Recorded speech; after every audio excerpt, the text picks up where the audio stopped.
Assalamualaikum warahmatullahi wabarakatuh. Apa itu kondisi kesadaran?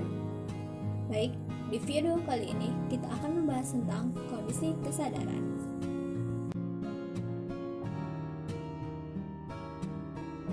Definisi kesadaran. Kesadaran dalam Kamus Bahasa Inggris diartikan dengan consciousness dan awareness. Kesadaran adalah kondisi di mana seseorang individu memiliki kendali penuh terhadap stimulus internal dan stimulus eksternal. Macam-macam kesadaran yaitu 1. Kesadaran pasif. Kesadaran pasif adalah kesadaran di mana seorang individu bersikap menerima segala stimulus yang diberikan pada saat ini, baik stimulus internal maupun eksternal. Kedua, kesadaran aktif.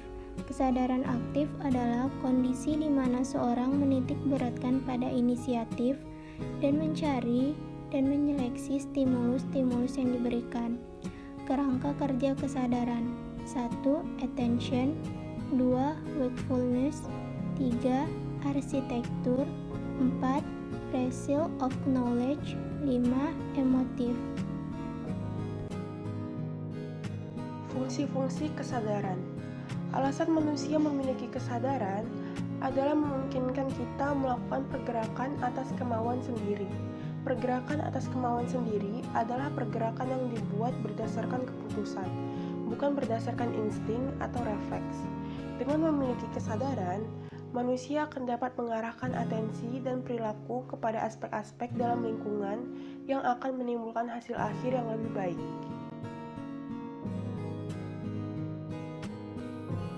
Tingkat-tingkat kesadaran.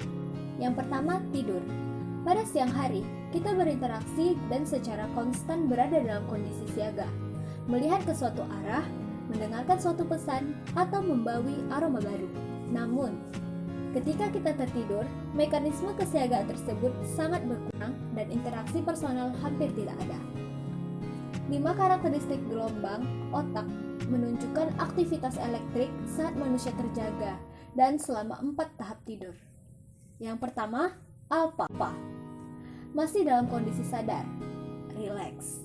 Yang kedua, theta, preconscious, awal fase ketidaksadaran. Yang ketiga, ada spindle, fase lebih tinggi dari preconscious. Yang keempat, delta, fase ketidaksadaran, unconscious. Yang kelima, REM, rapid eye movement, fase mimpi. Tingkat kesadaran kedua adalah bermimpi. Freud meyakini bahwa mimpi adalah cara yang digunakan ketidaksadaran kita untuk membocorkan informasi, dan kita dapat mempelajari makna-makna tersembunyi di balik mimpi. Teori mimpi ada pada teori psikoanalisis, teori kognitif, dan teori aktivitas sintesis. Penggunaan obat-obatan. Beberapa obat depresan atau obat penenang akan menghambat aktivitas sistem saraf. Obat stimulan atau obat perangsang akan mempercepat aktivitas sistem saraf. Obat halusinogen atau obat halusinogenik mengubah pemahaman kita terhadap realita. Semua obat-obatan bekerja dalam neurotransmitter kita dalam menghasilkan dampak-dampaknya. Meditasi. Meditasi adalah suatu kondisi konsentrasi rileks di mana pikiran dikosongkan. Beberapa teknik meditasi menggunakan nyanyian yang diulang, mantra-mantra internal, ragam posisi tubuh, dan objek-objek eksternal sebagai bagian dari keseluruhan ritual. Obat-obatan psikoaktif. Obat-obatan psikoaktif adalah obat atau zat yang apabila masuk ke dalam tubuh akan berpengaruh kepada sistem saraf pusat, yang berakibat terjadinya perubahan kesadaran, emosi, bahkan perilaku seseorang. Contoh obat-obatan psikoaktif. Yang pertama itu ada morfin, yang kedua heroin atau butau, yang ketiga kokain, yang keempat ganja, kelima LSD atau lysergic acid, yang keenam opiat atau opium, yang ketujuh kodein.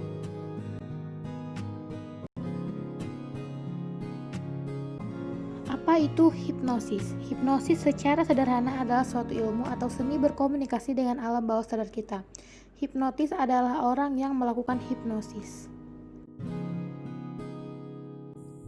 Hipnosis atau hipnotis adalah sebuah prosedur sugesti oleh profesional terapis atau peneliti kepada seseorang di mana orang tersebut mengalami perubahan dalam sensasi, persepsi, pemikiran, atau tingkah laku, menurut American Psychological Association.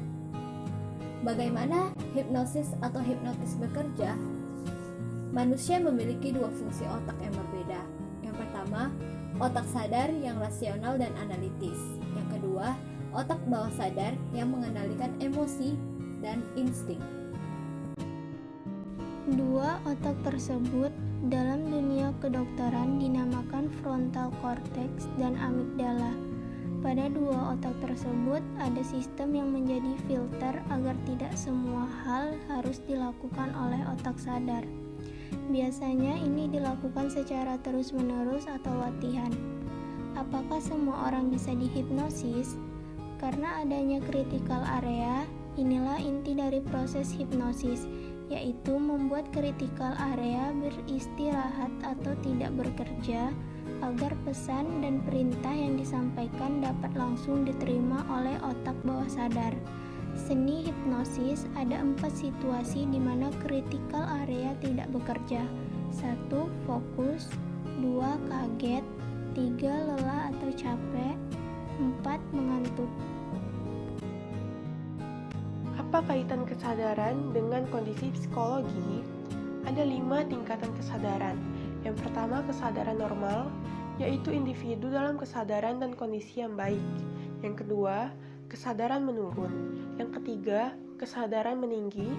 Keempat, kesadaran waktu tidur. Dan yang kelima, kesadaran waktu disosiasi.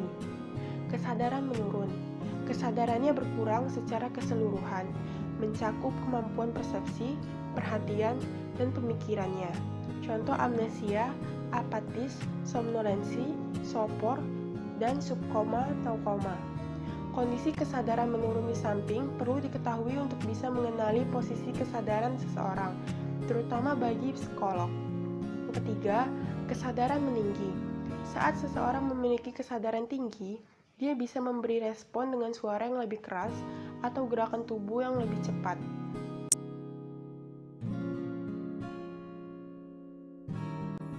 Empat, kesadaran waktu tidur.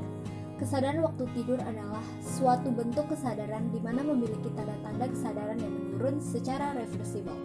Biasanya, bentuk kesadaran ini disertai posisi tubuh yang berbaring dan tidak bergerak-gerak. 5. Kesadaran waktu disosiasi. Bentuk kesadaran ini memiliki tanda adanya pemisahan sebagian tingkah laku atau kejadian secara psikologis. Ada beberapa bentuk disosiasi yang akan kita bahas di samping ini. Yang pertama adalah trance, yaitu keadaan kesadaran yang tidak menunjukkan reaksi yang jelas terhadap lingkungan. 2. Hysterical twilight state, di mana seseorang kehilangan ingatan secara psikologis dengan tanda kesadaran yang menurun. Yang keempat, fugu, yaitu sebuah periode turunnya kesadaran dengan menyebabkan dirinya tertekan. Yang keempat, serangan histerik, yaitu suatu bentuk emosi yang jelas dan memiliki unsur menarik perhatian serta tidak terlihat memiliki kontak dengan lingkungannya.